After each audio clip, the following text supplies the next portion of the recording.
you guys have heard a lot of things about courage, and I think your ropes are just full of knots. I think you're going to go back and you're just going to run your hand along those ropes, and you're going to say all sorts of stories that you heard about courage.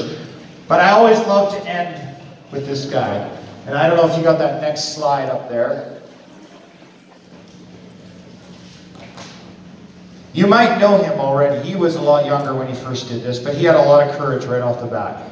Came from another country, decided he was going to learn a second language, then he decided he was going to learn a third language, then he decided that he was going to write books to motivate people. Motivate not only older people, but young people. Shervin is here with us today, and it's so cool to have him one more time. But you know what? Shervin never relies on what he's done in the past. You know, like Mr. Manuel was saying, it's your life, it's who you are, it's who you become. Your character is all the time. And Shervin continues to build his character. And so, he's wrote another book that's just about to be released. Yeah, another book, I know. What are you, grade 10? Grade 10 or grade 11 this year? Where are you, Shervin? Come up here. Come here, Shervin. Where are you? Come on up. Where'd you go? Where is he? Oh, there he is. Yeah, give him a round of applause. I don't know if you can use that mic right there. I'm kind of tied in over here. Bring that mic over here. Yeah, come on over here. No, bring that one over this way, because you and I are going to talk for a second.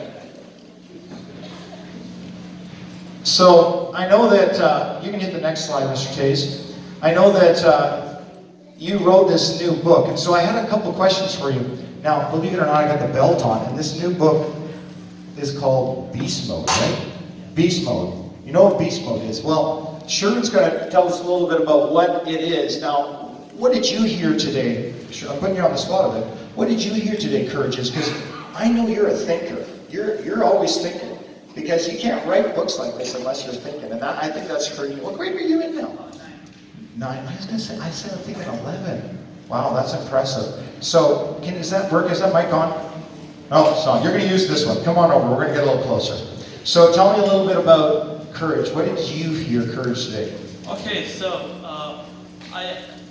first of all, thank you, Mr. Friesen, for inviting me again this year. It's always a pleasure to have you.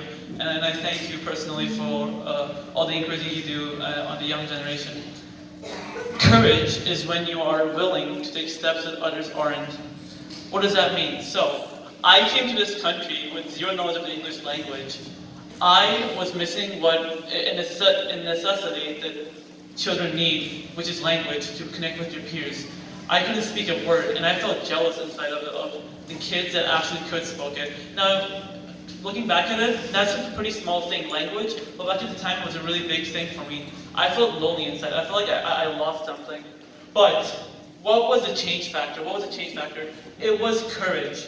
Courage allowed me to do things that others wouldn't. So, every day after school, I spent 4 hours studying English, watching movies even though I couldn't really understand what they were saying, and just connecting in general. And I planned for myself to be one of the best speakers, authors out there, to prove myself, to prove to that jealousy inside of me that I can take it, and I can make a beast inside and do it.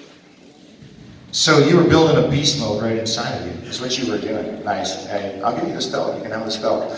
So I heard a lot of things, and you know what? I'm pretty sure we started this conference today with somebody who also grew up with the language barrier, and they're our mayor. He's our mayor now, right? So it's amazing what you can do if you have courage. So I want to really encourage you once again to go out and practice little bits of courage. Start with making a friend with that child on the playground, somebody out there that you didn't know.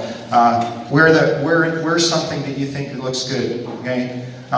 Make a friend, reach out, do things in our community. I know that Gabby talked upstairs and it was amazing. You know, her grandfather taught her that she was beautiful, and a lot of people said she wasn't. And you know, when her grandfather passed away, she wanted to honor her grandfather by cutting off her hair and raising money for cancer research because her grandfather passed away that. And I thought, that's an interesting story. It's almost like the knots on a rope. She went out and did something that was very courageous. And I could even see, she showed a video of herself and her hair coming off. She was still emotional there. That took a lot of courage. There's a lot of speakers here today I just want to thank. I want to thank you again, buddy. You're so awesome. I can't wait till that book comes out. Like, you're an amazing guy. You are an amazing guy. I really enjoy the journey that we're taking on this courage trip together. And it's just awesome to have you up here today. So, thank you so much. And you guys are going to look for the Beast Mode book, because it's coming, right? And you know what, Shervin, I'm pretty sure we're going to see you everywhere, Shervin. I just know it, because you have some really great things to say. Let's give him a big round of applause. All right, we're almost going to let you go. You can hit the next slide, Mr. Taves. So, I heard this a lot, right? We come up